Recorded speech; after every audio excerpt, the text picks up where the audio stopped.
everywhere. It's awesome, just awesome. No, I'm actually really excited about it. This is not just what I do; it's what I love. So, welcome joining. Welcome joining. Welcome. Thank you for joining me. My name is Sean Shapiro. I'm a police constable with the Toronto Police Service. What you're watching is called Ask a Traffic Cop, and I'll give you 3 hints as to what I do for a living, aside from being a police officer. That's right, I am a traffic cop. Although I'm a traffic cop currently, riding a desk as opposed to a motorcycle. But in a former life, a few years ago, I was the guy on a motorcycle, and I like motorcycles. If you ride a motorcycle, you're awesome. If you don't ride a motorcycle, you might be awesome, but I can't say for sure. So what's going on? We're just we've got folks jumping in the room. We've got some stuff. We've got platforms that are streaming our content. What does that mean? It means you could be watching us on any number of different platforms because we're on a whole bunch of them. We're on TikTok, of course. That's our primary platform. We have the most people there. We are approaching 600,000 followers, which is amazing. It really is hard to believe. I would have never guessed that we would have ever even come close to that. Because, well, frankly, that's more than the entire Toronto Police has on Twitter. That's more than we have for traffic services on that's just more than we have on a lot of platforms. That's a lot of people. And if you're one of them, if you follow us, thank you very much. Thank you for subscribing, following, liking, and sharing, and becoming involved in what we do. Because this is not about me. It's all about you. It's a show answering your traffic and police questions, which brings me to the whole spiel about if you've got questions, we've got answers, and we'd love to hear from you. I've got people rolling in on certain platforms. So I don't have hangover tips. I see. Is it Poku says any hangover tips? I don't drink. I got no plans. But stay hydrated. Apparently that's a thing. If you are watching on Twitter, I should tell you right away that we can't actually hear you or read you, because if you make comments, we don't see them. It just doesn't feed into our system. But you can go on to our LinkedIn, Linktree, I should say, and there's all sorts of options there for other platforms where you can ask us questions. So if you're on YouTube, Twitch, LinkedIn, Facebook, TikTok, on Instagram Live, we see you. We just don't see you on Twitter. And we want to. We want to include everybody. We're an inclusive environment. Yes, we are. Rob Baker says good morning with a thumbs up. And Stephen Bell says, hi, good morning. How are you today? Well, I'm doing just fine. I hope you're doing well, too. If you are on Instagram, feel free to use the Q&A function. I will see it. TikTok, however, as I press the button and Lightning Q&A is still there, but I keep filling out forms. I keep writing in complaining about Q&A being broken. It's been about 6 months. We have hope, though, because it was awesome. You used to be able to press a question. It would show up on screen so everyone could see it. It really was cool, and I liked it, and we sort of used it a lot.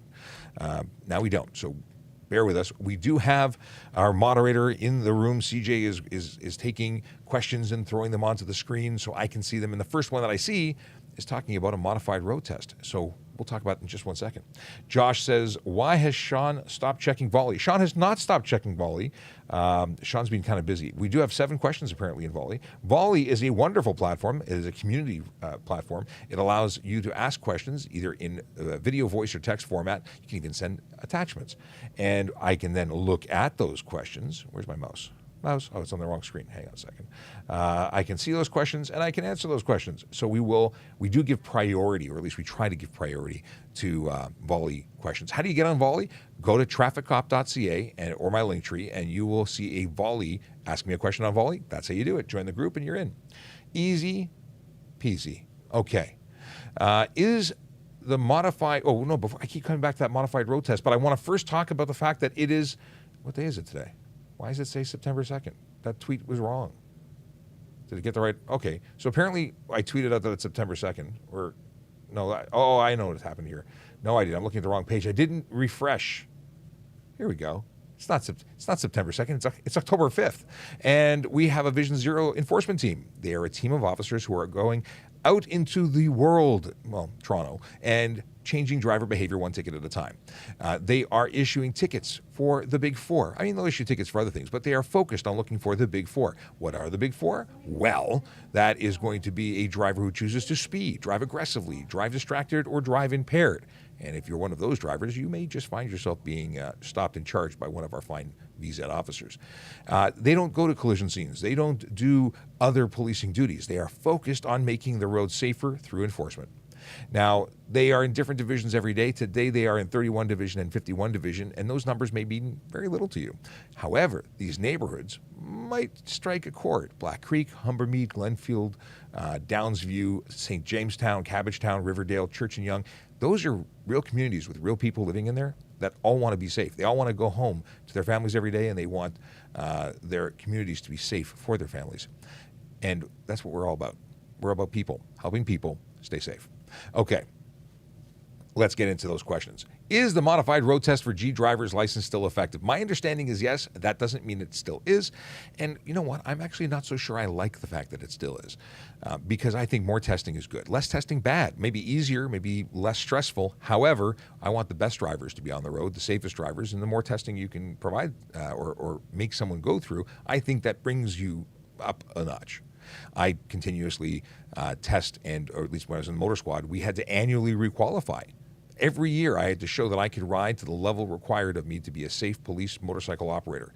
So why not make that for everybody? Why doesn't everyone have to test annually? Wouldn't that change things? I think it'd be interesting. What do you think? Do you think we should test annually for your driver's license to keep it? Do you think that if you want to have good rates and insurance, you might have to test annually? I think that's an interesting way to go. Okay, let's talk about something from Jace. I have tinted. No, he commented yesterday about the fact that he has tinted windows, and was curious. And somebody else asked about the charge. How much is a ticket for tinted windows? So here's the deal. Let me give you a brief overview of tinted windows. There's two different areas. There's safe motor vehicle, and the safety standards say that you can't have more than 30% light blockage on the windows directly left and right of the driver. You can't have any windshield tint, and you can't have even a tint strip unless your vehicle was manufactured before 2017. So what does that mean? It means that if you're unsafe, we can pull your plates and you can, well, not drive the car as it sits. Now you can have the back windows, the rear window, the rear passenger, as dark as you want. They can be opaque, which means no light comes through. That's fine. But the windows left and right of the driver, 30% light blockage, which means 70% of the light has to get through. But that being said, you may meet the safety requirements, but if we can't actually see inside and identify you, there's another charge that says you cannot obscure the interior of your motor vehicle with a color or reflective coating. And that is separate. It means if it's dark outside and you have tint that isn't that dark, but I can't see you, that's still an issue. All right. So, sorry, got two questions with one. Chase says, can you share what is, so Chase wants to know, but this was still from yesterday. I'm catching up on a backlog. There was a video. I actually saw it in the little phone, that there was a video of someone sitting on the roof while they were driving. Turns out they were standing up in a convertible. I think it was a Mustang with scissor doors and one door is open. And I thought the driver was outside and sitting on top of the car. Not the case. I don't know if there was a driver behind the wheel or not. But it did get a lot of play, and I'll likely do a staged video in regards to that. Let's see here. John Chen says, are U-turns allowed at red lights in Ontario? Are U-turns also allowed in a left turn signal where the light is red, as a U-turn is not a left turn? So I don't know why anyone would ever think that a U-turn or a move past a stop line into an intersection would be legal. Now, I appreciate that a right turn on red is effectively that. You can make a right turn on red if you've come to a complete stop and you've ensured that it's safe to proceed.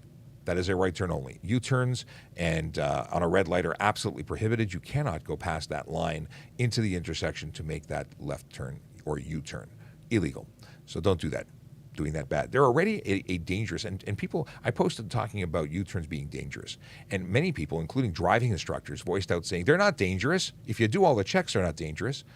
They're not dangerous until they are. It is one of the most, the highest collision rated turn. So very often we had police officers who were responding to calls. Person, I guess, did a shoulder check, didn't see the police car flying at them, killed the police officer driving that car. It is a dangerous maneuver. It is a higher risk maneuver than other maneuvers. So U-turns and intersections are problematic. U-turns at intersections, although legal, if not signed otherwise, still problematic. Okay. Michael has a, let's see here. Michael has a question and somebody else responded to it. What's the response to Michael's question? Okay. Let's play Michael's question, because I can do that. It's a voice question. It's an audio question. Let's see what happens when I hit play. Hey Sean, I hope you had a wonderful day. I have a question. Does e-bikes have to display the license plate that indicates that they're an e-bike? Thank you, and hope to hear from you soon. Interesting question. E-bikes don't have license plates. There are advertising plates that are in places that you would expect to see an e-bike or a license plate, but they are not license plates. They are just advertising for the manufacturer. So no, they're not required. I think it's great when they're there, especially when it clearly is an e-bike that's not following the rules of being an e-bike. Yeah, no. So again, you don't have to have a license plate if the e-bike meets the requirements of an e-bike. So it doesn't go beyond 32 kilometers an hour on a flat surface, doesn't have a motor more than 500 watts power, and doesn't weigh more than 120 kilos. Those are the basic things. There's other things as well. It has to be in good condition, has to have braking capable of stopping it at a certain distance from a certain speed. Those things are also included in the requirements for safety. But yeah, we see and we hear about it all the time, many e-bikes that are doing serious speed. Someone told me about one doing 90 kilometers an hour on the Don Valley Parkway where the person was in a full tuck. Wild. E-bike. No, not an e-bike. That's a motorcycle. Anyway, moving on. We have a question from LinkedIn user. And it's a motorcycle question, oddly enough. I don't know which LinkedIn user it is because they have privacy settings. So it just says LinkedIn user. Okay, anyway. With the amount of sport bikes, and I can also call them crotch rockets, I've seen more and more motorcycles either with no plates or plates hidden. They're endangering the lives of motorists because they are driving so reckless. I know it's the end of riding season soon. Is there anything in the works to have a real big crackdown on these types of motorcycles and their aggressiveness, or just riding like a real jerk? And I quote the anonymous LinkedIn user. Here's the deal about motorcycles. The driving or riding of a motorcycle or driving of a motor vehicle of any kind, if it's dangerous, careless, stunt driving, we're always looking for that. Is there a specific crackdown? Any of our officers who see that and want to respond to it. I can't imagine anyone turning a blind eye to someone putting lives at risk. And that's what's happening when people choose to drive in a way, well, that leads to serious injury and death, whether it be highest risk to the rider or to the people in the public. It is just bad all around. So are we looking for it? Yeah, we're looking for it. We're always looking for it. I'm just not aware of any particular crackdown beyond that of the fact that we're looking about it. Looking about it? Yeah. Usman says, hey, Sean, what are we talking about? So Usman wants to know about girls wearing hijabs. Are they exempt from the law not wearing a helmet? My understanding, it is specifically practicing Sikhs, those who wear turbans. Okay, but I don't know if it includes anybody else. I don't believe it does. That would take some research that we can't do at this very moment. But reach out to me later and we'll talk. Big Jeff Fresh with a good morning. It's Wednesday, October 5th, by the way. Yes, thank you. Stephen Bell just says, I really want to thank you and all first responders for all you guys do. You guys don't get a lot of thanks. And Chase says, Akela says, greetings and salutations. And Chase says, is Sergeant Campbell joining today? Maybe, possibly. It's a busy day in the office today. We do, however, have Aaron Urquhart, who just stepped up to the plate. Good morning. Good morning to you. How is your day going? I'm having an okay-ish morning. I've had a couple little things happen this morning that they've happened before I've had the sip of my coffee, which is not the best. But hey, I'm going to turn it around with this sip right now. You have suboptimal coffee? Is that what's happening? Yes. but you've got good stuff happening. Happy to be here. Here. I got to tell you that I had a coupon on my app for a certain drive-through restaurant that said I got $1 iced coffee, and when I pressed the button, it disappeared, and I didn't get my $1 coffee, so I had a Diet Coke instead. And I felt deprived and wronged, and yes. It's the case of the Wednesdays, I guess. That was Tuesday. I'm not even ready for Wednesday. Okay. Just saying. I'm sorry about the iced coffee. Let's see here. I was warned that my dash cam can't be attached to my windshield. Is this right? Sort of. And okay, here's the deal. Your dash cam can't be mounted in such a way that it interferes with your ability as a driver to see the road. So if it's interfering with your view, it's illegal. There's a charge for interfering or blocking a driver's view. What I would suggest is putting it behind the rear view mirror. Mine is there. It's put in such a way that I can see the mirror and not the camera directly behind it. So that's where I would suggest you install it. Some people have big suction cup mounts. They have phones, and next to the phone they have a camera, and then beside that they have no, they don't have radar detectors, but because they're not supposed to have radar. Anyway, people stick things to their windshield, and you shouldn't. And it's illegal, so don't. Because we write tickets for that, actually. Let's see here.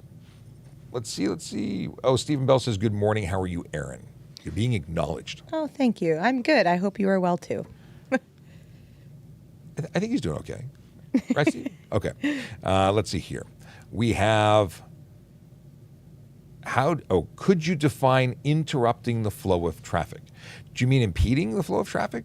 So that's when you're slowing traffic down. You're impeding. You're preventing it from going at a normal or reasonable rate. That does not include, in my most humble of opinions, speeding. If I am impeding your ability to break the law, I think you're doing a civic duty, because no one should be speeding. And the people who choose to drive, like the ones who were passing me this morning on the way to work, they're not my favorite people. And I would have loved to have stopped each and every one of them. Because there is some reason I think they believe that at 5-ish in the morning, then that they can do 130 on the DVP. They can't. Well, they're doing it, but they should be, having conversations with tickets being issued. Anyway, hey, if you're wrongly given a ticket and you miss your court date and get convicted, can you reopen it? Wrongly given a ticket? What is that? What do you mean? If you were given a ticket, if you were issued a ticket and you chose to fight it because you don't believe that you are deserving of said ticket, and you miss your court date and you are convicted in your absence, you can apply and meet with a justice of the peace and have it reopened. There are some protocols there. I think you have to pay the fine, and then you, based on it being reopened, and if you're successful at that point, they may refund you. I don't know the ins and outs anymore. It's been a while since I was a court officer, but that's my understanding based on having been a court officer. You can apply. It doesn't necessarily mean you're going to be granted a reopening, but you can apply with a JP. Let's see here. Can the cops really pull your truck off the road for no e-brake? If it's a safety requirement of your vehicle, I believe they can pull you off if it's unsafe. I've never done it. I'm not a CVSA guy. But if your vehicle does not meet the requirements of the safety requirements of the road, I believe you can be deemed a unsafe vehicle. Certainly would be if you had tinted windshield. That, to me, instant removal of your plates. What do red license plates mean in Ontario? Those are diplomatic plates. Do immigrants coming into Ontario have to test for driver's license? Depends on where you're coming from. Some places provide a direct trade. Other places require you to do some testing. Some require you to start from scratch. So it really depends on where you're coming from. What is this? Is it illegal? This is another Usman question. Hey, Sean, is it legal to have a quick release front license plate bracket so you can easily take it off when you go to a car show and you put it back on there? As long as the license plate is being displayed when you're driving, nobody cares. Yeah, you have to display it. I've even seen electronic versions, motors that pull them in. Obviously, if you're doing that while you're driving, you'd be in violation of the HTA while you're doing that. But if you're doing it for the purposes of car shows, I don't see a problem with it. So as long as you are on the road with both plates visible, you're legal. What is this? Is a reduced charge to dangerous driving called not veering to the left? Well, you wouldn't reduce to dangerous driving because dangerous driving is a criminal offense and actually a higher charge. That's a very serious charge. It's criminal. But not veering to the left, I think it's not turning to the left to avoid collision. But that's usually something a lesser charge than careless driving, I think. The whole concept of substituting one charge for another is a court negotiation. We don't do that. As police, we investigate. We find the most appropriate charge to lay based on the offense that took place, the events that took place, and we lay that charge. And what they do in court is up to them. People say, well, I do this all the time and I'm never found guilty. Or I'm not guilty and I believe that means I'm not guilty. Like, I won in court. That's what I usually hear. That's it. Just because you didn't get convicted doesn't mean you were right, doesn't mean that you weren't guilty, and doesn't mean that you won't be charged again. And I know I'm not going directly to that conversation. I've segued. I've made my own conversation. But many people say, well, you won't get convicted, or I've won and I was right. No, you weren't right necessarily. More likely is you got off on a technicality, which means you were wrong and you got very lucky. Two different things. Just want to say, because I've given beautiful evidence, solid. And I've been acknowledged for the solid evidence. And then the JP has said, and I'm giving the benefit of the doubt to the other side, who obviously lied when they gave their evidence. But that's not the point. The point is sometimes you just get lucky. What's this? Is stunt driving if you turn left if oncoming traffic is not moving when the light is green? Yes. If you proceed to jackrabbit start and turn left in advance of the traffic that was entitled to go, yeah, that's stunt driving. That's where we take your license for 30 days and your car for 14, and rightfully so. There's a parking question that just popped up, and I would love to answer it. You should. During rush hour, do parking enforcement officers require to ask the driver to move along or not? No. Actually, the sign is your warning for rush hour routes, meaning no stopping. So you could be sitting in your car and get a ticket, unfortunately. Funny that you bring that up, because it's like the folks who say, shouldn't I get 24 hours to bring my driver's license, ownership, and insurance to the police station if I failed to surrender it? The offense occurs at the moment that you're caught. I pull you over, you don't surrender it, you don't have it with you, you're guilty. You've committed the offense.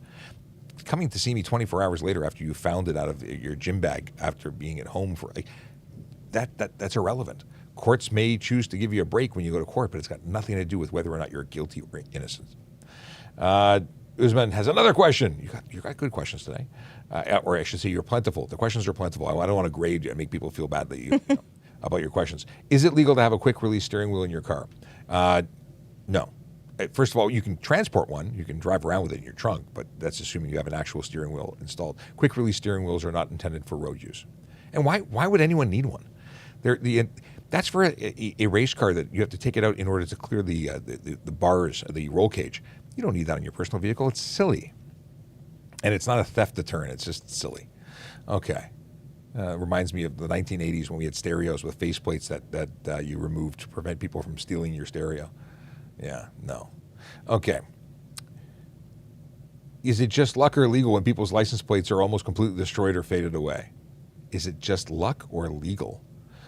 If your license plate is peeling or faded or illegible, it's illegal, and you are responsible for that. You have to check your license plate and make sure that it is legible. Do that walk around, make sure that it's good to go, because I will lay you a charge for a dirty plate, a peeling or faded plate, anything that makes it less than legible. If it's covered by anything, a license plate frame, a license plate cover, tinted, clear, $110 fine. Now, I will say that more often than not, I would start with a warning.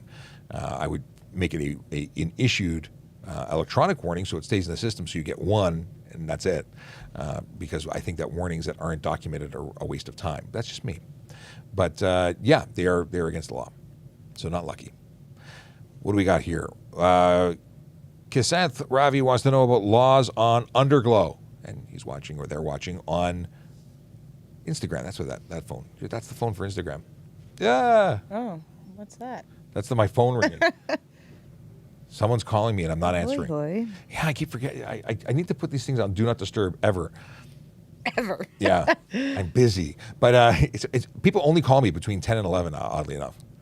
So what were we talking about before I got to... Okay, laws on underglow. There is no specific law on underglow. There are a lot of laws that deal with light emission, direction of light, color of light. For instance, if the bulb is visible and projecting light forward, that's an improper headlight. It's not intended to be a forward-facing underglow. It's underglow. If you're only seeing the light reflecting off the ground, perfect. It's great. If it's forward-facing, rear-facing, side-to-side, it's a problem. But it doesn't fall under underglow violations. It deals with headlights or taillights or and so on. So I would suggest not putting underglow, because it's not 1983 anymore. And if you are going to do it, make sure it's installed correctly. Bulbs should not be visible. Light should only be reflected off the ground. Hope that helps you. And if it doesn't, ask me another way. Anything going on for you? No, but I actually just saw this comment that I actually thought was really sweet. TPS go beyond their duties. Thank you to the officer who helped me land my salmon on Humber River. That's amazing. I love that. And did you eat the salmon? Is that like there's a salmon with the off duty? Where's the Humber River? It's actually funny. It's in Etobicoke. But where would you go fishing for salmon? Well, I don't know if it's salmon right now, but there's the other fish that are trying to jump over. I saw a video on BlogTO today about fish trying to jump over like the little waterfall there. Okay. I'll show you after. Okay, sounds good. Going off topic. I see a comment saying, I want to send gifts. We're the police. We don't need gifts, but we do appreciate your appreciation. So if you want to give us gifts, share the live, like a live, tap the screen, share it with your friends, invite other people in. That would be more than enough for us, because we don't need your money. we actually asked TikTok to disable the function so we can't receive money because it gets awkward. But in terms, we're the police, we can't take money. But you can certainly help promote our channel, and that's all we care about. We're going for 600,000. Yeah. Oh, I was going to say the number's not. No, I stopped producing the number because I don't know if we were getting warnings for manipulating followers or something. I'm like, I don't know what you're talking about. But really? apparently showing your follower count could be that, because I've taken it off, and ever since then I don't see the warnings. That's weird. So we weren't actually told what we were doing wrong or if we were doing anything wrong, and but I stopped doing what we were doing and changed it up. And now it says my name behind me, and nobody can really see it anyway. Let's see here. Are you allowed to? What LED color are you allowed to have on the fog lights? White or yellow? Those are the only two colors you're allowed to project forward on your vehicle that are over 300 candela of power. What is this question? Mark wants to know, Mark's coming in from YouTube, what can be done about the frequent failure of many drivers failing to yield right of way by turning left as a light changes green? It's a frustrating game of chicken for motorists obeying law. That's stunt driving. We talked about that a moment ago. Maybe you had both questions, but it is stunt driving. That is where we charge the driver for stunt driving, and we take away their car and their license, and they get big time charges. Their insurance goes through the roof. That is just not smart. Why people are in such a rush to make dangerous maneuvers, I'll never know. Like, these are really silly. Yes, moving on. What are the laws about car takeovers? Let's assume you're not talking about carjacking, because that's obviously a criminal offense. I'm assuming you're talking, if I take over your car, that's a problem. If you're talking about takeover events where people are taking over city streets, yeah, there's a whole bunch of problems with that. Very often it's stunt driving, but it's also potentially dangerous driving, which is criminal. It really depends on the activity being displayed or being done. Like, if you're drifting in the middle of a street and you're shutting it down, there's all sorts of criminal offenses that may be from mischief to dangerous driving. And it's a problem. And that's really where these new stunt driving charges came to be. They went from being, only on public property to and having a 7-day impound and a 7-day suspension, to now having a 30-day suspension, a 14-day impound, and being eligible to be written on private property as well. So if you're doing burnouts in the Loblaws parking lot, that's against the law, and we will charge you for stunt driving. And we were always able to charge you for dangerous driving on private property because criminal is anywhere. But the good folks writing laws have given us some more power to deal with the folks who think that takeover is a good idea. All right. Why aren't quads and side-by-sides allowed to be registered and able to drive on city streets? Well, because they're not safe vehicles for driving. They're not commuter vehicles. They're off-road vehicles. Now, quads on certain municipalities are permitted if they're licensed and insured and don't go over certain speeds. There are municipalities that allow it. Toronto's not one of them. Side-by-sides, there's a pilot project dealing with certain types of vehicles, not including golf carts, and I believe side-by-sides are included. Again, low power, low speed. We're not talking about high-speed off-road vehicles. There are limitations as to what they can be used for. And again, I don't believe Toronto's included in that. But I have to look it up for the side-by-side. But the idea is that for mostly for electric-style low-speed vehicles is a pilot. Anyway, what happens when a traffic report is made online and it is approved? What do you mean a traffic report? Do you mean that there's an issue in your community and you're submitting it because people are speeding or not stopping at signs and you want to report it? That's something you can do at tps.ca. And you can make those reports either about a community area, a neighborhood complaint, or about a specific vehicle doing something in wherever you're seeing it. So both are possible. What happens is a police officer gets assigned that file and it gets actioned in some way, shape, or form. If you're watching us and you don't know who I am, or we are, because even though you can't see Erin, she's still here. My name is Sean Shapiro. I'm a police constable with the Toronto Police Service. I go live on social media pretty much every day answering your traffic and police questions. In fact, this show is called Ask a Traffic Cop because you get to ask a traffic cop questions. The logic is amazing.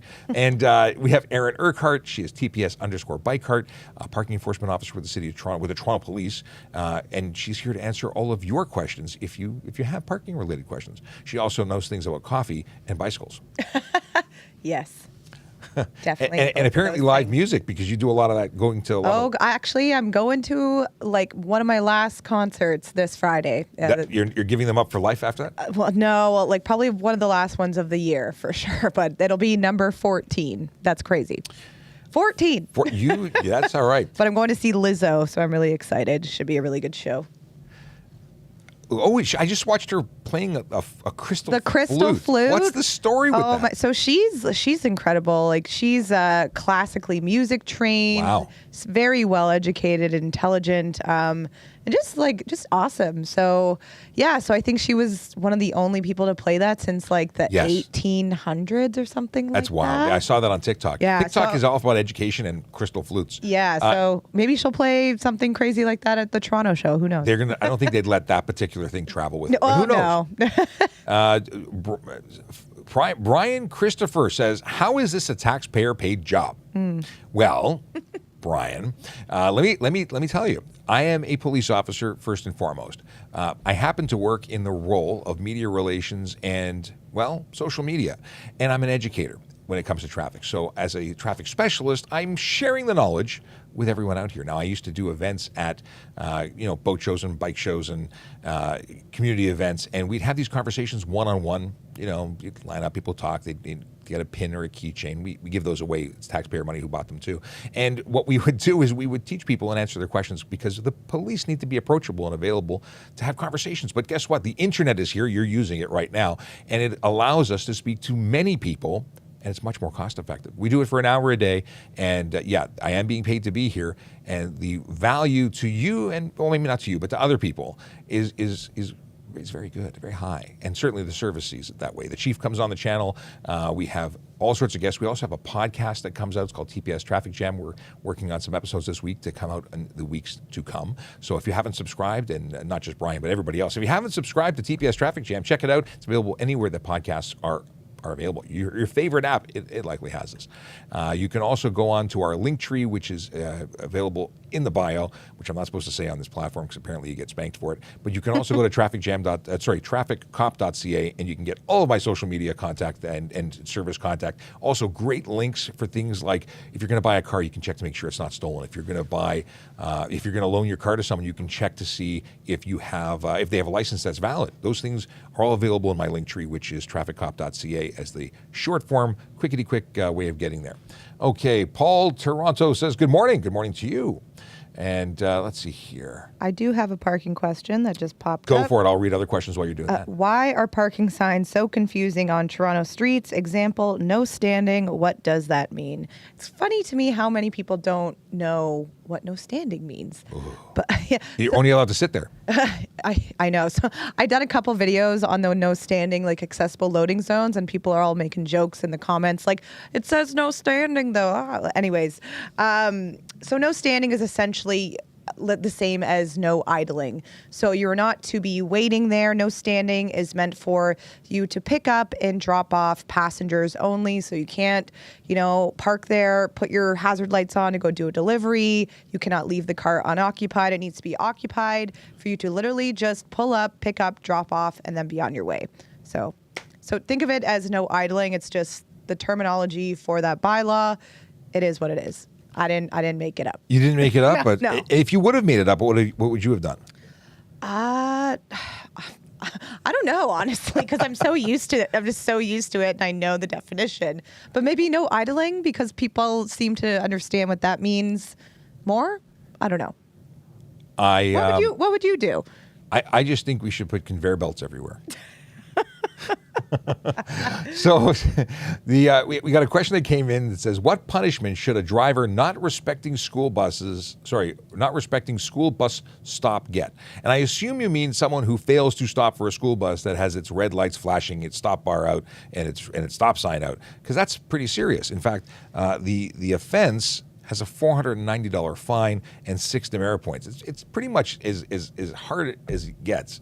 And it's such a simple process. We are trying to protect our most vulnerable road users, not only our pedestrians, but the children, the small ones. And we're trying to get them educated, all these things. And folks who don't follow that law, well, they have a special place in my heart. They want my autograph, and I want to give it to them on a ticket as often as possible. I wish I was on the road for that reason alone during school season. We need to be following those. And what's happening now is technology is being implemented to take basically not photo radar, but photo enforcement of those people who choose to ignore the flashing lights and signs and so on, putting kids at risk. Just take their picture and send them a ticket. Similar to that of a red light camera or a speed camera. And I think that is genius, because I see it happening all the time when I'm not working. That's. if you missed the video, one of my peeves is, well, everything on the road. Everything that is a law being broken. Okay. What is the risk to public safety if I go 100 in an 80 on a country road with no one around? What is the risk to public safety? I don't even, what does it matter? Well, first of all, the higher the speed means that in the event that you decide to, or not decide, but happen to become involved in a collision because of an error in, I'm assuming with nobody around, you're driving, it means that the damage and the injury will be increased, it'll be higher. And if you hit something, the damage that you cause to it will be higher. And it's against the law, so don't do it. What's that? Stopping, your ability to react to anything changes up ahead. Yeah, it takes you longer to stop. Yeah, that was a good one. I didn't think of that. I was too busy trying to find funny ones. You know what if a cow steps out? Sergeant Campbell, who they were asking about you earlier, by the way, Sarge. Sergeant Campbell says, in the event that a cow should step out and into your path, your reaction distance at 100 is you have less response time before impact than you would if you were at 80. And actually, it's very interesting. It's a considerable amount of difference. It's not like you go 1 kilometer more, it means it takes another foot. It's actually exponential difference in when you get to reducing your speed. And I forgot the number, but when you are utilizing emergency braking, it's like 50% of your stopping takes place in the last 20% of your stop. It's really an interesting scale. I think it's in the FAQ. And if it's not, I'll have to put it there. But I have some great videos from TAC, the Traffic Accident Commission in Australia. They say accident, we don't say accident. But they have a fantastic video that explains it. And everyone who sees it says, but I have Bembo brakes. Well, you know what? Science. Anyway, let's move on with more questions. What happens if a driver took off before a parking officer put the ticket on the windshield? And Chase was on it. Chase is one of our regular viewers, but you know what? He says it'll get mailed. And Aaron, for the win, does Chase get points? Yes. Thank you for answering that, because I didn't catch that, or I don't know where that question came from. But yes, it'll get mailed to you if we have all the information and a picture of your car driving away. So don't do it. Amazing. Yes, you have technology too. You got cameras and phony typey printer things. You got all sorts of technology. All the high-tech typey phony things. Aaron, what is this? Aaron can't explain it, but can you? Why do I need all my police testing to work Aaron's job? Yes. So that question was asked to me recently, and I'm like, honestly, I don't know, because I was grandfathered in before you needed your OACP certificate. But to me, I think they just want more qualified, physically fit candidates. So it's not the same testing; it's similar testing, because your OACP is not it has a different standard. It's not the same as the police, but it is the same, I believe, as the civilian court officer. Special constable. Yes. So here's the deal. The deal for when I started as a court officer. Now that position is a blended special constable position, but you had to do 5.5 on the shuttle as opposed to 6.5 or 7.5, depending if you were going for police constable. There was 2 stages. You can get like extra special, you get a high 5, or just you passed. And I was able to do 5.5. I couldn't do 6.5. That I think I would have died, and that rhymed. But the deal is that there is a standard. There are so many applicants, and they have to find ways to rank you. You know, physical fitness is important. They want to invest in someone who's capable of going out and doing the job. As a parking officer, you may be walking for the entire day or riding a bicycle for the entire day. There's a standard. Yes. And that's why for the physical fitness side of it. But did you have to do is there push-pull testing on that test now for a parking officer? I don't believe so. I don't believe you have to do the prep test. Okay. I don't think that's a part of it. But again, I don't know. I haven't done it. The prep test is a circuit where you do running and jumping and sliding and push-ups and sit-ups and that sort of thing. They've changed it a few times. With like, it used to be crunches, and now I think it's a flexibility test. Yeah. In any case, they're trying to find a standard. Now, the academic testing, there was testing before for parking. I was a court officer, and I wanted to change. I applied to be a parking officer, and there was like, can you copy this ticket onto that ticket? And I failed, because when it said fill out your badge number, I put my badge number and not the badge number that was on the ticket. So I actually failed that. That'll get you. Yeah. Yeah. A lot of people, even when I applied, it was a lengthy process. It wasn't the same I didn't need the certificate, but it took me at least a year to get the job with going through all of the different processes of the hiring process. At the end of the day, they have to create a baseline, a standard, and by having it the same for all positions, it makes it the most fair and non-biased is the way I see it.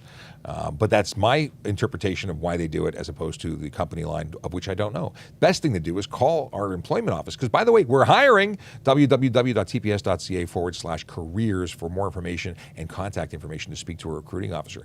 I see a comment here. It's from TikTok. And the statement is, Germany has highways with no speed limit and no stopping for school buses and is safer. Well, you're not exactly accurate. And I've driven on said highways in Germany, and I can tell you that the Autobahn, which is what you're referencing, is a highway that has areas that are very strictly enforced, like 80 to 130 kilometer speed limits that are strictly enforced both by photo radar and by police officers that ride motorcycles with cool leathers, because they have cool leathers. Why do I say that? Because there are areas that are unregulated for speed. And you know how big the debris fields are when they have collisions on that area? Big, because cars aren't designed to hit things at 150 or 200 kilometers an hour. But it's true that overall they have a very good record for low fatality and so on. But let's look at why. Is it just because there's no speed limits, or is it because they have an incredibly high standard for driving excellence? And to get your license there, it is more difficult than doing it here. Here, we just keep taking testing away, and eventually you'll just apply and they'll give it to you online. But there, they actually say no to people. So, there you go. Rant over. What is this question? We have, I turned right on a red after stopping and making sure it was traffic free. Then I got hit by a car pulling a U-turn on the other side. Who is in the wrong? You're not going to like the answer, but both of you would be eligible for tickets because both of you made turns that were not in safety. If you truly saw everything and it was clear. See, it's not about clear, it's about safe. So you have to be able to complete your turning movement safely, not initiate your turning movement safely. So both of you would be charged, and both of you would likely carry a percentage, whether it be 50-50 or 60-40 or some level in between, of fault when it comes to the insurance companies determining who's more at fault. Now, I personally would say that the person pulling a U-turn at an intersection is likely more at fault, but that's me, and I don't matter. I just weigh the charge for who did what, and both of you made unsafe turns because obviously you couldn't complete them safely. Let's see here. Why do I deserve a license suspension and potential jail time for stunt when I lift my front tire up to get over rocks on a dirt bike? Because that's stunt driving. And when you say lift your wheel up, it's to remove a wheel from contact in the road. Yeah, listen, no one's hanging out in your backyard. If you're doing that in your backyard, you may never get caught. But technically speaking, that's stunt driving.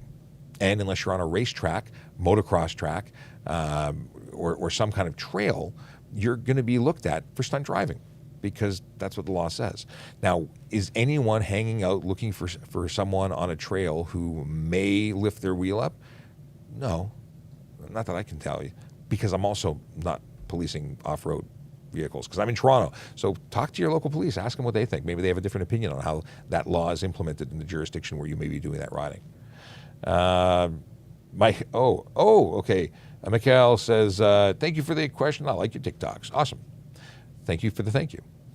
Let's see here. Anything? No, nothing in volley, unless volley is not updating. Maybe I should update volley. But anyway, if you have questions and you're not getting answered, but you want to be seen, you can always check out volley. Volley is available through our link tree. If you go to trafficcop.ca, you can find links to everything, including Ask Me a Question on volley. You can send video, voice, or text there. And hey, if you're watching and you don't know who I am, my name is Sean Shapiro. I'm a police constable with the Toronto Police Service. I'm in Toronto, Ontario, Canada. So the laws that we talk about here are primarily Ontario HTA. But Canada, when we talk about criminal stuff, it's Canada-wide. And most of the laws we discuss are probably going to be the same everywhere in Canada. But some things may change. So if you've got questions and it's unique stuff, it might be different where you are. So know what your rules are, or be obvious about where you're from if you're asking something that may be different. Okay, if you've got questions, we tend to have answers. That's sort of what we do here. We're currently on Instagram, TikTok. We are live streaming also on YouTube, Twitch, LinkedIn, Facebook, and Twitter. If you're on Twitter and you're feverishly asking questions or we're ignoring you, Yeah, we are, because it doesn't actually work. We can't see your questions, so jump onto one of our other platforms to actually have your questions heard. Can electric vehicles idle? It's a great question from Michaela Draconis. For the no idling laws, I would say that they not be idling, because they're not. The whole idea of idling laws is fossil fuels. Standing, they can stand. They can do things that violate rules by not being in motion when they're supposed to. But the idling laws are emission specific, from what I understand.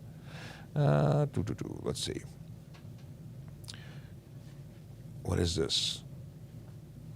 Oh, here we go. I got to scroll back. There's a couple of good ones here. Boom, boom, boom. Oh, a whole bunch. Okay, give me 1 second here. There's some good ones. I'm scrolling, but I don't want to. I want to go back. I closed the window, reopened the window. Now I got to go back to the beginning. Can you get charged for driving slow on the 401? You can.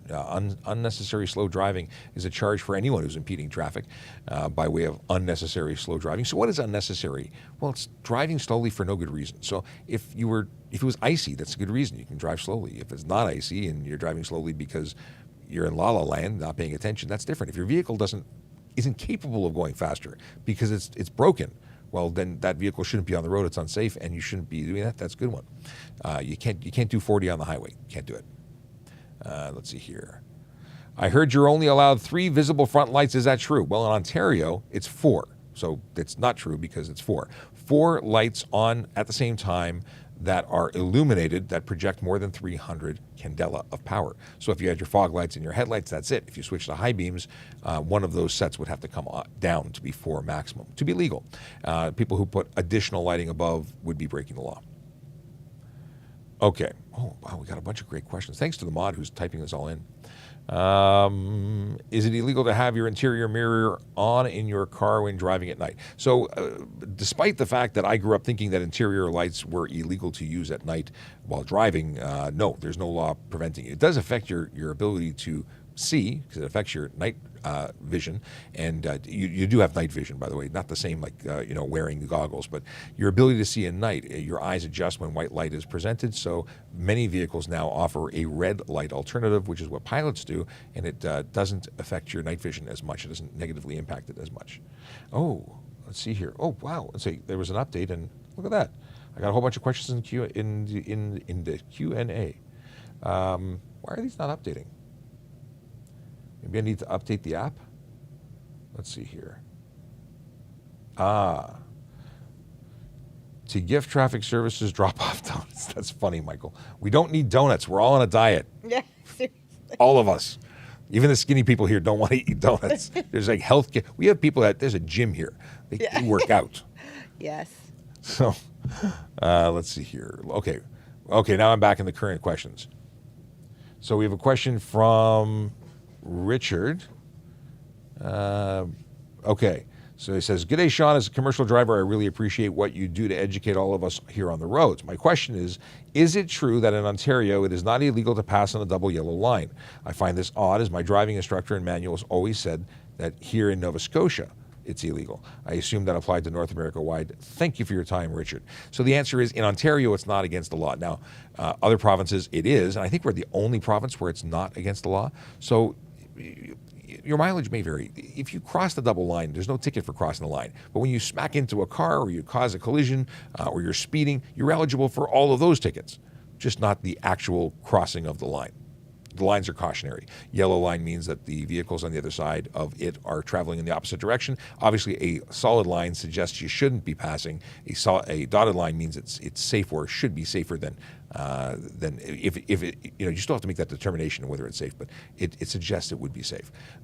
Single and dotted lines mixed mean that one direction it's safe because they have visibility, the other side is not. And these are the standard things that you would have likely learned when you were growing up learning to drive. But yeah, making it illegal, not a bad idea. Just is one of those things that isn't at the moment, at least not here. Okay, that was a longer explanation than I anticipated. What is this? We talked about that. How do I know if my points were deducted when I get a speeding ticket? So you earn points, and hi, Sean Chen, good to see you.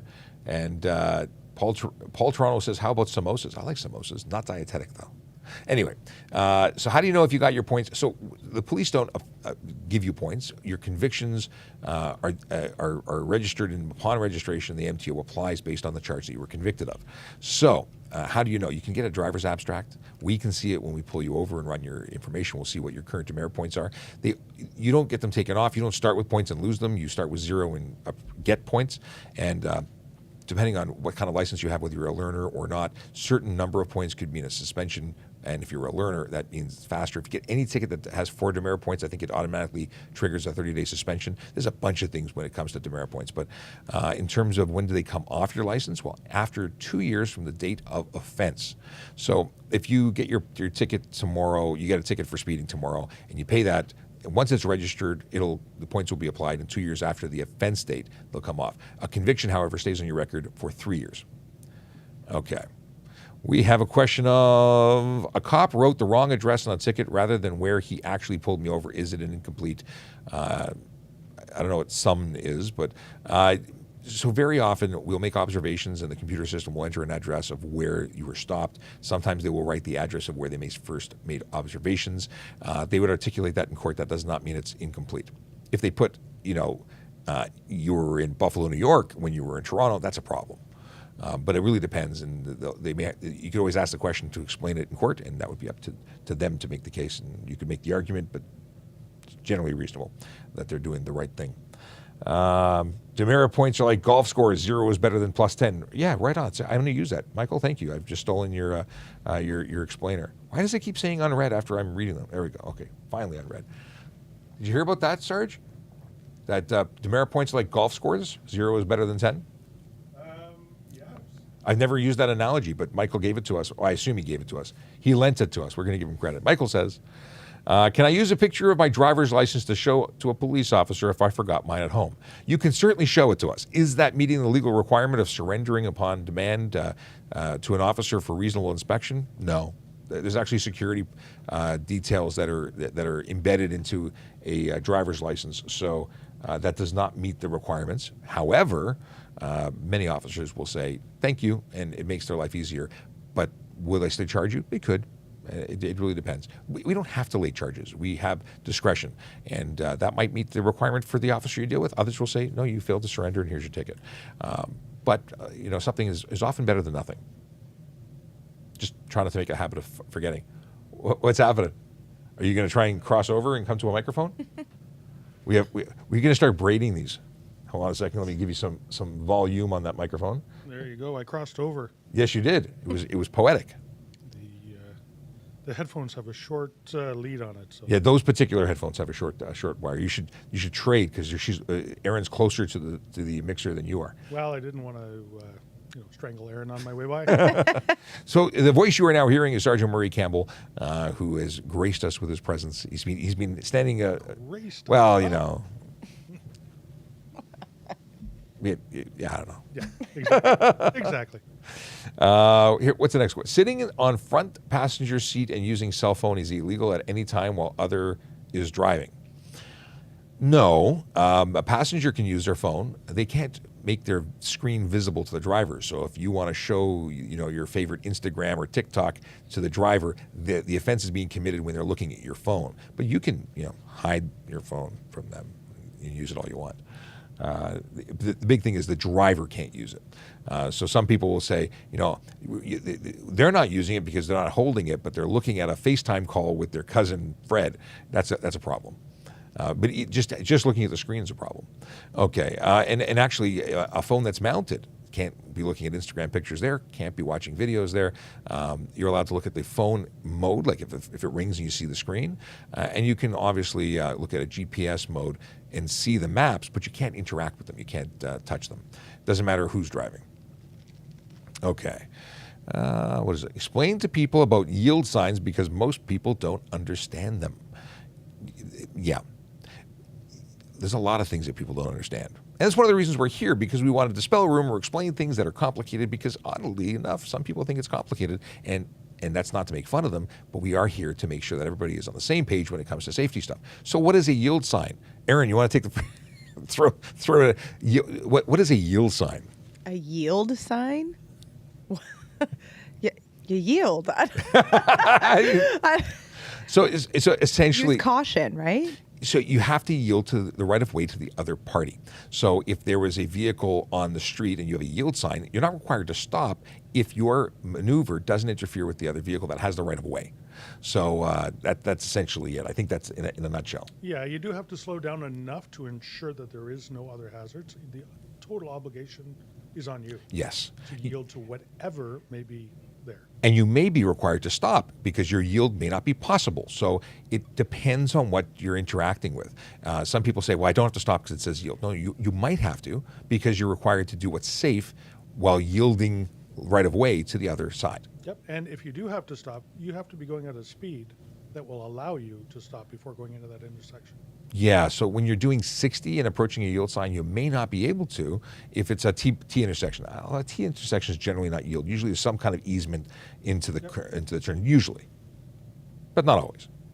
Another good example of yield is when we see traffic signals that are not functioning properly. We'll see that some flash red and some flash yellow. Well, yellow is yield. It's to use caution as proceeding when the other party. So you still have to be aware. You still have to be paying attention. It's important. Can you use a dash cam video to report dangerous driving? You can use evidence to support your claims. Absolutely. We may not be able to gather enough information to lay charges necessarily, but that helps us. We would love that information. If you see truly dangerous driving, you can make a report at tps.ca. There is a page for making reports. You can make community complaints about issues in the community that are specific driving complaints, but not about a specific driver, or you can fill one out that is about a specific vehicle, and then you can give us a link to a Dropbox or a YouTube video that you've stored there. So that's good stuff. Absolutely. Can OPP drive 50 over the speed limit without the sirens on? So we are entitled to, or police are allowed to exceed the speed limit. And very often we do have to, and at times we go 50 over. As Motor Squad, when I was involved with escorts, we'd go as fast as we could because we had to. We're tracked. We have GPS in all our vehicles. We have to report what we were doing to justify that kind of speed. But it's possible. And 50 over just commuting to work, not okay. No. You know what? Everything we do has to be justified. If we are breaking the law, even though we're allowed to, there's an exemption for us. We have to be able to justify it because the higher the speed, the more people are at risk, including the police officer. It's risk to public safety. And we talk about this a lot, and I have a lot of videos on this, but we do tend to exceed the speed limit without activating our lights and sirens. Why? Because when we activate our lights and sirens, people do unpredictable things.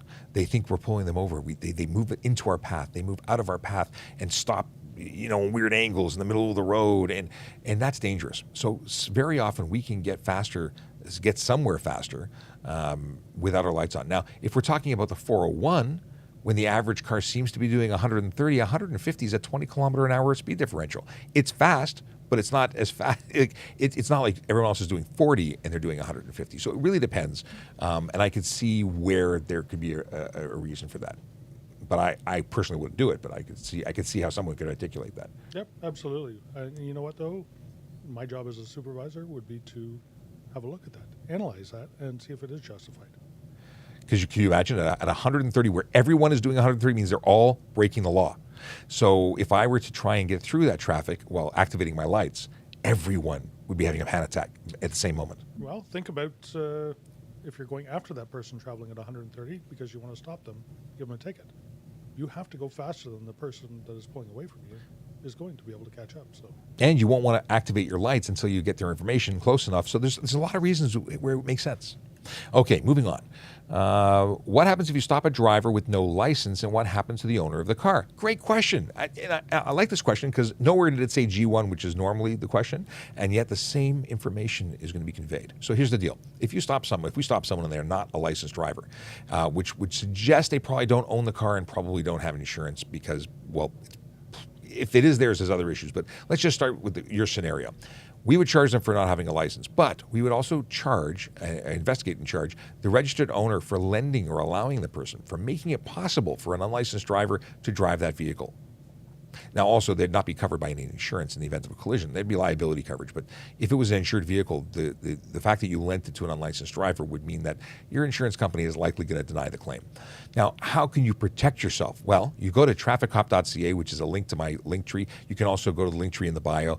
Both of them have the wonderful link at the bottom that says useful links. One of them is for checking to see if a license status, or checking the license status of someone. So let's say your buddy Bob says, hey, I want to borrow your car. No problem. Give me your license. What? No one wants to pull that out. Well, you take the license, you punch in the license number, the date of birth, and it'll come back and say status. It'll say licensed or not. And that protects you as the owner of that vehicle. And I would suggest doing that.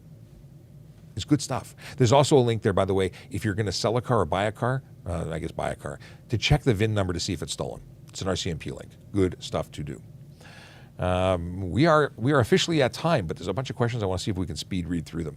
I gave my car to Kids for Cars. Do I give my green slip? What happens to my plate? Well, you keep your plate. The plate is yours. You can it's ministries actually. You can return it or use it for your next vehicle. You sign over the ownership to them when you give them the vehicle because you're giving it to them. So part of it's a ownership portion. You sign the back. You explain that you've sold it, which is even though you're donating it, you're selling it, transferring ownership. And the other side is going to be the plates. You retain that portion. Additionally to that, Sean, you have to provide a used vehicle information package, even if you're donating your car. So your used vehicle information package has some information on it if there's any outstanding liens or debts owed to anybody about this car. On there as well is information about the seller and the buyer. Each one keeps a copy of that information.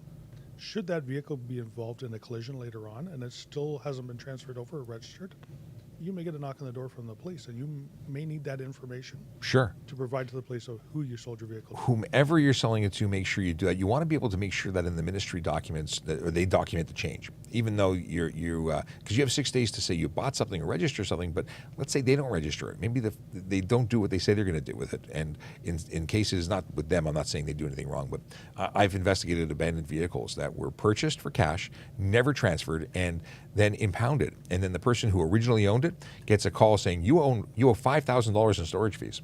Yep, it happens. Yeah. And the Repairs and Storage Liens Act says they can actually go after the original owner. Yeah, so it's that money. It's a risky business. There's always risk involved with everything you do. Jace wants to know when I'm coming back to Saskatchewan. I was supposed to be there a couple of weeks ago, and that obviously for events that took place in Toronto, I couldn't make it. Next year, I'm told that next year I will be coming, so it won't be this year. What is this? Okay, what are the laws around phones and driving? I've heard mixed reviews about it being within reach. Within reach, not in your hand, not in use, not a problem. On your lap, it's considered use. Courts have determined that that's use. So out of hand, not touching it. Now you can, if it's mounted, hit the button to answer a call or hang up on a call. That's okay. Beyond that, that's it. You can't type a message to mom to find out what's for dinner. You can't type in a destination into your GPS. It's still a handheld communication device, even if it's mounted to your vent. Don't do it. $615 fine, 3 demerit points on conviction, 3-day suspension on conviction. So not good. And just for those people who say, but I'm driving Uber or I'm driving any one of the other ride share, you cannot use your phone to interact if you're driving. You must be legally parked, not at a red light, not stopped at the side of the road. If it's a no stopping zone, you're still using your handheld communication device because you're not allowed to be there. Let's see here. We talked about that. There seems to be a flood of moped motorbikes on sidewalks. Are they allowed? No, absolutely not. Motor vehicles are not permitted on the sidewalk. Now, you say moped motorbikes. Mopeds are very specific. They're licensed motorcycle type devices. They require license ownership and insurance. The operator has to have a license for a motorcycle or at very least a low speed motorcycle. And they're not allowed on the sidewalk. Now, we see a lot of e-bikes. They're also not allowed on the sidewalk. In fact, bicycles, if you are 14 years old, are not allowed on the sidewalk. You must be 13 or younger to be on a sidewalk with a bicycle in Toronto. But that depends on the place you are. Toronto is very strict about that. We like our sidewalks for people who are walking, and they need a safe place to operate. Vulnerable road users need protection from both cars, bicycles, and e-bikes. So here's a question. Is removing secondary catalytic converter illegal if it's located after the oxygen sensor? Yes, it is. They don't build cars with 2 catalytic converters. If they only need one? If they only need one. Your oxygen sensor only tells your vehicle its operating parameters and how much oxygen is coming out through the exhaust, what's getting burnt, what isn't getting burnt. So, yes. And you break the rules, then you get burnt when you get the ticket. Absolutely. Paul wants to know, if parking machine not working, does it mean I can park for free? That's an Aaron question. Sorry, can you repeat that? I zoned out completely. Yeah, it's all good. I'm reading like the comments in the chat while trying to. It is very cathartic to read the messages. If a parking machine's not working, does that mean I can park for free? No. So if the parking machine is not working, you should go find parking elsewhere. Yeah, just because the machine's not working doesn't mean you can park there for free. Good to know. Joyce says, Siri can do a lot of things for you. Don't do them yourself. Yeah, voice operation, although it is still considered distraction when you talk to folks like TIRF, the Traffic Injury Research Foundation. They will say that distraction through conversation, daydreaming, these are all factors that lead to collisions. But legally, when it comes to use of your phone, voice commands are illegal and safer than actually using the phone. Still not as safe as we could be. So not ideal according to some, but it is still better than touching it. So I'd prefer you do one versus the other. How do you feel about Waze warning drivers of police presence, positive end result? Listen, at the end of the day, if it slows people down, it's not a bad thing. The problem is it temporarily changes behavior, so they slow down and then they speed up again. What we want is to have people drive safely all the time, not just when they are worried about getting caught, which is one of the reasons we have unmarked vehicles and do so much enforcement. The idea is to change driver behavior. I got a ticket for running a stop sign when I was a kid. That's the last stop sign I ever read. Well, actually, I didn't even know I ran it, but I was reminded when the lights and sirens went on behind me that I made a boo-boo. I didn't know what it was until the officer said, "You ran the stop sign." I'm like, okay. I also had a speeding ticket once upon a time. These are things that impacted my life. I said, this sucks. I don't want it again. And I didn't do it again. So that's the goal of a ticket. It's supposed to hurt. It's supposed to sting. And then you don't do it again. The people who are not learning from their experiences with tickets and charges and fines and suspensions, there's other work that needs to be done. Yeah. If I swerve to avoid an animal in the middle of the road and end up hitting another car, who's at fault? You are. The animal, I took Young Drivers of Education, is that what it's called? Young Drivers, Driver's Ed, I don't know. I took Young Drivers when I was a kid, and I'll never forget, you choose the animal over a person. You take the animal out over a person because they teach the ranking, I guess, of value there. You avoid a collision, and sometimes that means hitting a squirrel. Or what did you have any other kind of animal that you instead of the squirrel? You just said animal. Yeah. Pigeons in Toronto. If it's hanging out in the middle of the road, it's either going to get fast or flat. Okay. Don't aim for them, but certainly, yeah. But you would be responsible. You're the one making the maneuver, even if it was for a good cause of trying to save the animal's life. I get it. I do. I'm not insensitive. I'm just trying to be funny. I heard that, what is this? I heard that soon to come bicycles will soon have to be licensed. Is that true? There are a lot of people who want that to happen. Is that going to happen? I don't know. I do not have the crystal ball in that answer. But I do think it could be very good. I think that there are many people who are operating bicycles who don't know the rules of the road and have never needed to know other than survival. But they didn't know they needed to know, and they've just been doing it. And they've managed to get through thus far, but they don't actually know all the rules. So would it be good? Sure. But I can also tell you there are people who have driver's licenses who ride bicycles and they do it in an unsafe manner. So just knowing the rules and getting a license doesn't mean you'll be safe. It is a good way to go. And many people are saying that they think they should be licensed. Now, e-bikes I certainly think should be licensed. That's just me. That's not a police line. That's a Sean Shapiro line. Let's see here. Is it illegal to change lanes in the middle of an intersection? Kathy Sparkles wants to know. Hi, Kathy. I went to high school with Kathy. So the answer is it's not illegal, although I grew up thinking it was. It is, however, high risk. We'll say high risk. Is it necessarily unsafe? It may be possible to do safely. However, intersections, many people think that they anticipate what other people are doing because we go through intersections, and unless absolutely unavoidable, it would be not wise to change lanes because someone earlier said they did a right turn on a red and someone made a U-turn in the intersection and they met in the middle and they wanted to know who's responsible. You're both potentially responsible because you're both obligated to make sure your turns can be completed in safety. Well, when you make that lane change, you're putting some onus of responsibility on yourself. And when someone's making a right turn and thinks you're going straight, you change the lane. Avoid it if you can. Because again, yes, it's bad. Not illegal, but bad. Why are parking signs so confusing on Toronto streets? Example, no standing. What does that mean? Did we talk about that earlier? Yeah, we answered that already. Is it illegal to cut through parking lots just to avoid stopped lights at a red light? I've talked about this actually on air before. Doing that constitutes a number of different acts. So first, you're going onto private property. You're making a turn. You have to do it in safety. Once you're on the property, you're leaving the property. You have to make sure you're doing it in safety. You have to come to a stop before crossing the crosswalk, sidewalk. You have to stop before entering a road. So if you just cross through, yeah, you're probably breaking a number of rules. If you're doing all of the individual things legally and lawfully and safely, then you're not. Now, if there's trespassing signs saying "Do not enter this" or property, you could be looking at trespassing. Unlikely that I remember a gas station years ago had signs up and they'd say, do not drive through. I don't remember the wording because again, it's probably 30 years ago. But in that particular situation, if they were having problems, and they called police. That sign's erected, says you can't come here unless you're a customer. You drive through. Now you're looking at a trespass charge. Have you seen that recently? I have not seen that recently. No, I know the gas station you're talking about as well. Yeah, it's It was, funny. Bathurst and Steeles, I think it was. Oh, it's a different one. I was actually thinking of Steeles and Dufferin. Oh, wow. I think it's a Huffy. No, what is that? What is that? It's got a wolf or a dog. Husky. See, a Huffy husky because it's close. If e-bikes are allowed to be used on the road, why don't they have to be plated and insured? It's a good question. Lots of people think they should be. I'm not in disagreement. If it changes, I will not be unhappy. I think there's a lot of people doing a lot of things on e-bikes that they should be regulated, especially the ones that are modified are regulated. They're illegal. I'm out of province and haven't received my registration papers that I paid for. Can I get charged? Well, hang on here, partner.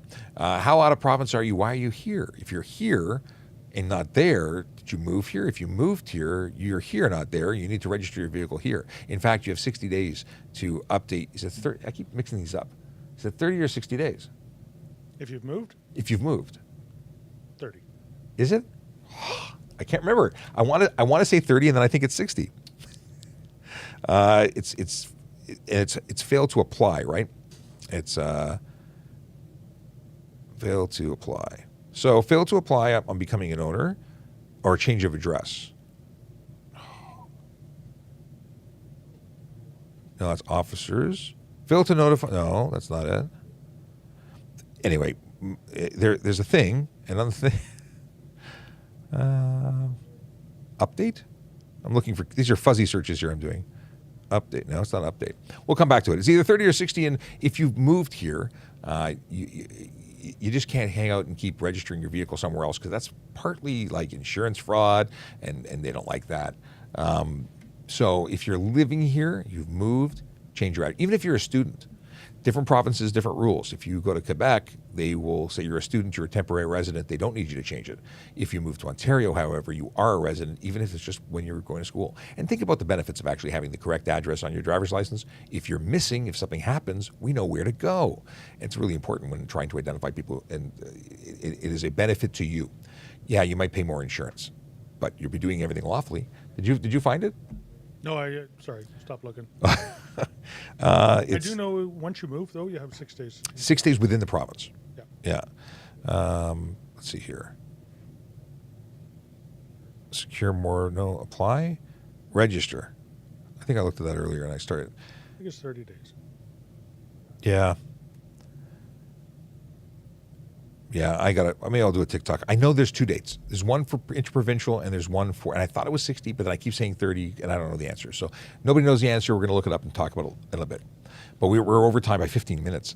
So I'm just looking for one really good one.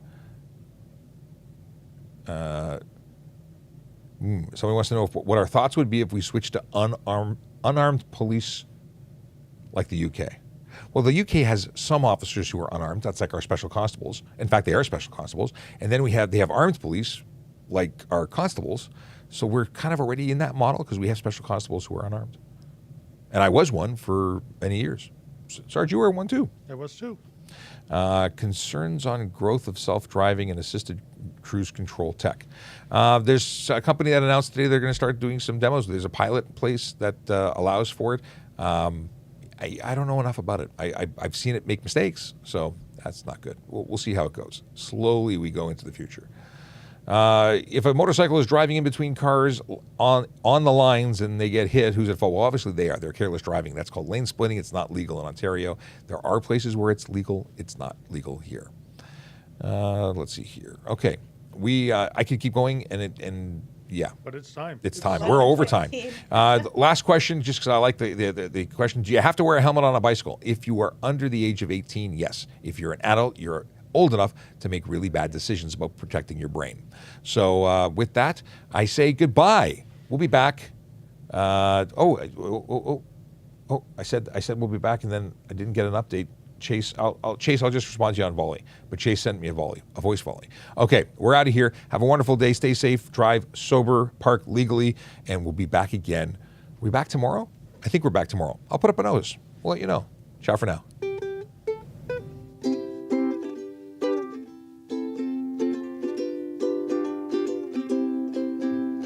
Yellow light, red light, green light, go.